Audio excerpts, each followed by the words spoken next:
Anggota Polsek Pulau Gadung yang tidak menanggapi dengan serius laporan pencurian di Jalan Sunan Sedayu, Rawamangun, Pulau Gadung, Jakarta Timur kini diperiksa Divisi Profesi dan Pengamanan atau Propam Polres Jakarta Timur.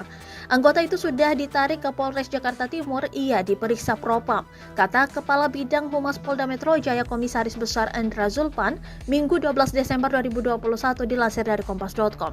Hal yang sama juga disampaikan ke Polres Jakarta Timur Komisaris Besar Erwin Kurniawan. Anggota yang bersangkutan kami bina di Polres, ujarnya. Sebelumnya, seorang wanita bernama Meta Kumala 32 tahun menjadi korban pencurian di Jalan Sunan Sedayu Selasa 7 Desember 2021 lalu. Meta kehilangan tas yang berisi kartu ATM, KTP, kartu kredit hingga kunci mobil. Selain itu, uangnya senilai 7 juta rupiah ikut teraib. Pada malam itu juga, Meta melaporkan bahwa dirinya menjadi korban pencurian. Ia melaporkan ke Polsek Pulau Gadung. Meta menyebutkan bahwa ia kehilangan uang senilai 7 juta dan beberapa kartu yang ditaruh dalam tasnya. Meta pun kecewa karena tidak direspon oleh Polsek setempat. Ia sedang susah tetapi malah kena omel dari polisi.